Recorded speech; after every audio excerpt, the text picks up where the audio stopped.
एक बार फिर से एसआई भर्ती निरस्त करने की मांग को दोहरा दिया। उन्होंने कहा है कि मैं सरकार में मंत्री हूं, सरकार का हिस्सा हूं। सही बात कहना सरकार का विरोध नहीं होता। भर्ती क्यों रद्द नहीं हो रही, इसका जवाब मुख्यमंत्री दे सकते हैं। दौसा विधानसभा चुनाव के दौरान मिली हार पर बोलते हुए कहा कि चुनाव में मुझे चारों तरफ से घेर कर हराया गया।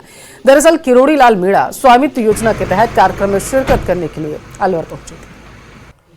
अपनी रिपोर्ट दी है कि परीक्षा रद्द होनी चाहिए। पुलिस हेडक्वार्टर ने दी है।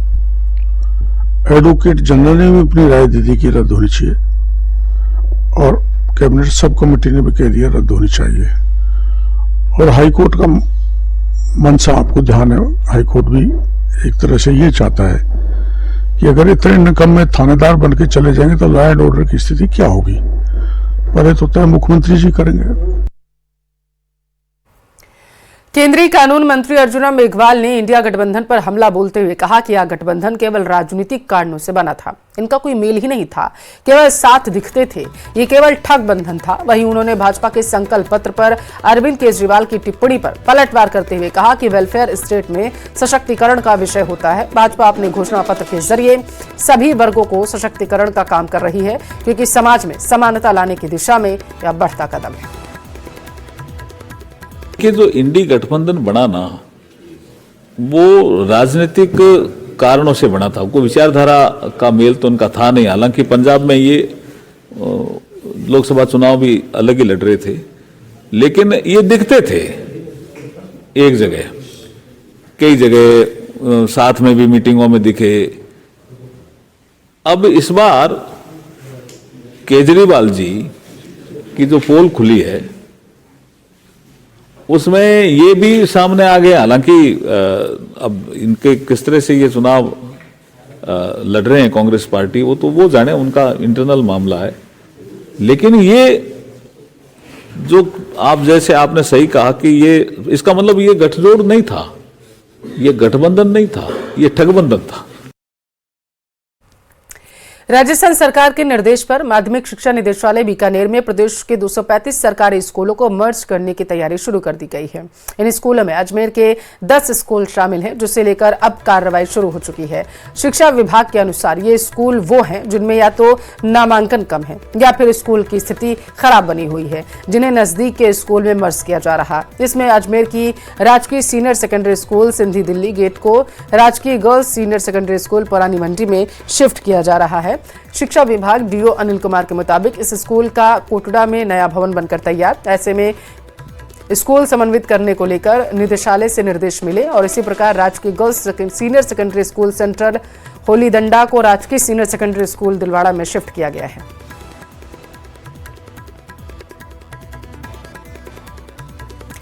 जैसलमेर में बर्ड फ्लू के संक्रमण से राज्य पक्षी गोडावण को बचाने के लिए मशक्कत तेज हो गई। जैसलमेर के गोडावण विचरण क्षेत्र के वाटर पॉइंट पर सतर्कता बरतने के निर्देश दिए गए। साथ ही जिले में जिस तरह शीतकालीन प्रवास पर आने वाले पक्षी कुर्जा में बर्ड फ्लू का खतरा और मौतें हुई, इसे देखते हुए जैसलमेर जिले के कुर्जा के पड़ाव स्थलों पर विशेष निगरानी रखी जा रही, मॉनिटरिंग की जा रही। और इसे लेकर डीएनपी के डीएफओ आशीष व्यास ने बताया कि डेजर्ट नेशनल पार्क में वन विभाग ने गोडावण विचरण वाले इलाकों में राज पक्षियों के लिए अलवर से वाटर पॉइंट का निर्माण कर रखा है।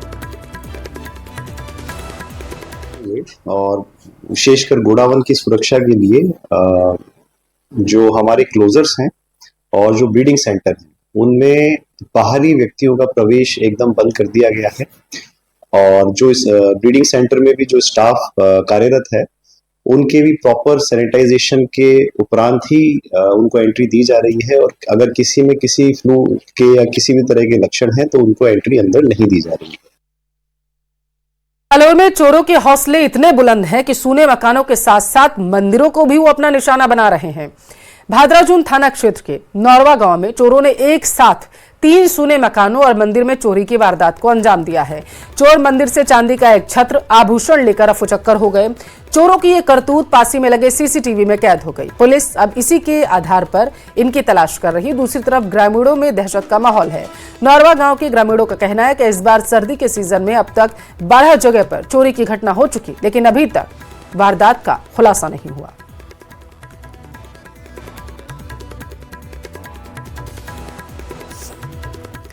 कोटा का रुख करेंगे। कांग्रेस नेता अमीन पठान की क्रिकेट एकेडमी पर पीला पंजा चलाया गया है। बुलडोजर चला करके ये क्रिकेट एकेडमी ध्वस्त कर दी गई।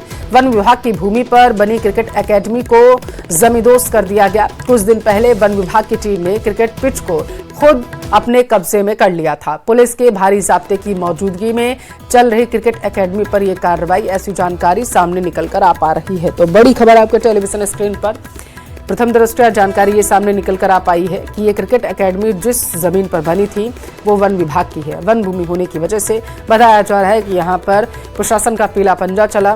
बुलडोजर कार्रवाई करने के साथ ही इस क्रिकेट एकेडमी को ध्वस्त कर दिया गया है।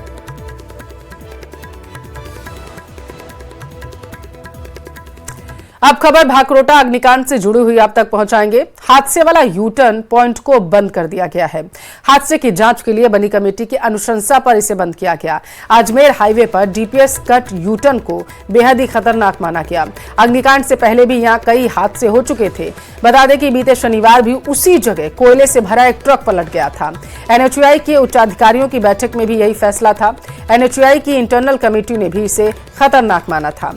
न्यूज 18 राजस्थान ने हादसे के दिन से ही इस मुद्दे को प्रमुखता से उठाया था। अजमेर रोड स्थित भाकरोटा पर ये वही कट है जहां पर एक बड़ा हादसा हुआ था और उसमें कई लोगों की जान जो है वो चली गई थी। अब इस कट को जो है वो बंद कर दिया गया है। तमाम जो जांच एजेंसी की जो अनुशंसा थी उसके आधार पर इस कट को जो है वो अब पूरी तरह से बंद कर दिया गया है। जो लोग यहाँ से यू टर्न लेते थे उनके लिए क्या व्यवस्था की गई है उसको लेकर बात करने के लिए हमारे साथ लालाराम जी बताओ कि ये जो कट है बंद हो गया तो अब लोग किस प्रकार से यहाँ से गुजरेंगे, क्योंकि कई लोगों को यू टर्न लेना होता है। जो अजमेर की तरफ से ट्रैफिक आ रहा है वो नरसिंहपुरा पुलिया से सेज होते हुए नेवटा से वापस रिंग रोड पर चढ़ जाएंगे, वो टोंक और आगरा के लिए जाएंगे। अच्छा। और जो जयपुर जाने वाले हैं इधर से वो नरसिंहपुरा पुलिया से यू टर्न करके भाकरोटा होते हुए जयपुर चले जाएंगे। जो व्यवस्था वैकल्पिक इंतजाम किए हैं उसके तहत जो है वो यू टर्न लिए जा सकते हैं। लेकिन हाल फिलहाल इस मामले में बहुत बड़ी खबर यह है कि अब भाकरोटा जो हादसा हुआ था, जिस यू टर्न के चलते ये पूरा हादसा हुआ था, उसे जो है वो अब बंद कर दिया गया है। कैमरा पर्सन शेर सिंह के साथ सौरभ गृहस्थी, न्यूज 18 राजस्थान, जयपुर।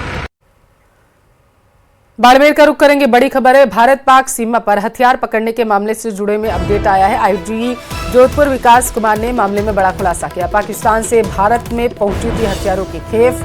बीएसएफ और पुलिस ने हथियार बरामद कर लिए हैं। 4 पिस्टल, 8 मैगजीन और 78 जिंदा कारतूस बताया जा रहा है कि जब्त किए गए। सुरक्षा एजेंसियां पुराने तस्करों की कुंडली भी खंगालने में जुटी हुई हैं। हथियारों का कनेक्शन पंजाब से होने से इनकार नहीं किया जा रहा। पुलिस की टीम जो है सूत्रधार की तलाश कर रही है। जो इनके बीच में कनेक्शन बना के बैठा था उसकी तलाश अब पुलिस कर रही है। पंजाब से होने से इनकार नहीं किया जा रहा है इस पूरे मामले का कनेक्शन, ऐसी भी जानकारी सामने निकल कर आ पा रही है। तो ये बड़ी खबर आपके टेलीविजन स्क्रीन पर। आईजी जोधपुर विकास कुमार ने ये बड़ा खुलासा किया। उनकी तरफ से कहा गया कि पाकिस्तान से भारत ये हथियारों की खेप पहुंची थी। बीएसएफ और पुलिस जो है हथियार बरामद कर चुकी है।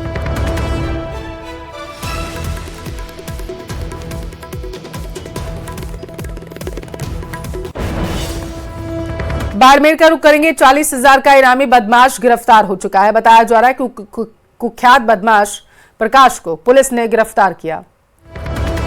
ऑपरेशन तमस के तहत गिरफ्तारी हुई है। नशे के कारोबार का बड़ा सप्लायर प्रकाश को माना जाता है। पुलिस ने फिल्मी अंदाज में बताया जा रहा है कि इसे गिरफ्तार किया है। पिछले 3 महीने से पुलिस इसका पीछा कर रही थी, इसकी तलाश कर रही थी।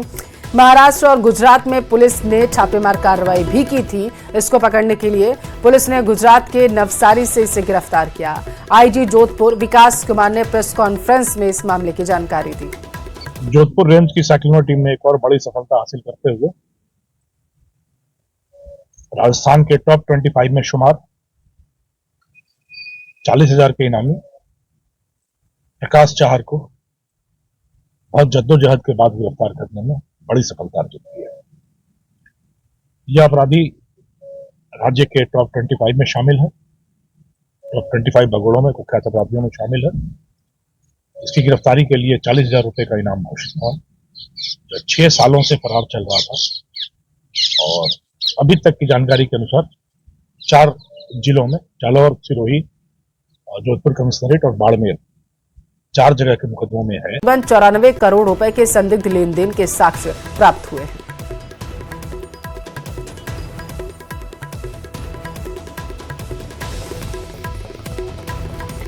तो 80 बैंक अकाउंट के ट्रांजैक्शन को सीज कर दिया गया है। करोड़ों की ठगी के संदिग्ध लेन देन के साक्ष्य भी मिले हैं। आरोपियों को गिरफ्तार किया गया है। पुलिस के जरिए दावा किया जा रहा है कि इनसे जब पूछताछ होगी तो एक बड़े सिंडिकेट का खुलासा जो है वो हो सकता है। इनके तार कहां कहां तक फैले हैं ये पता लगाया जा सकता है। 15 आरोपी, बड़ी कामयाबी पुलिस को मिली है। 15 आरोपी गिरफ्तार किए गए और इनमें एक नाबालिग को भी निरुद्ध किया गया है। पूछताछ इन सभी से की जा रही है।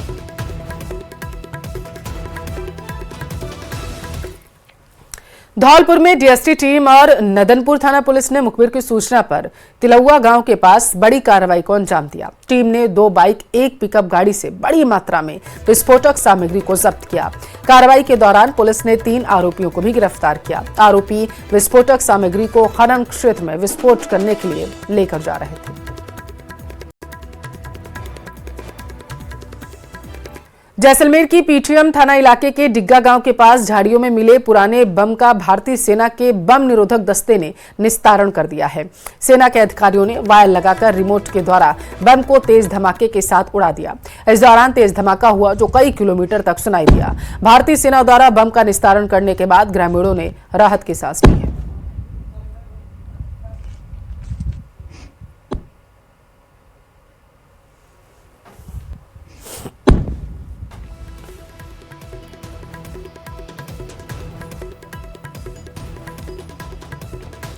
बांसवाड़ा जिले के झंझौर गांव में एक किसान को खेत में फसलों को पानी देते समय जहरीले जानवर ने काट लिया है, जिससे उसकी घर पर मौत हो गई, ऐसा बताया जा रहा। परिजनों की सूचना पर खमेरा थाना पुलिस मौके पर पहुंची। शव को जिला अस्पताल की मोर्ची में रखवाया गया।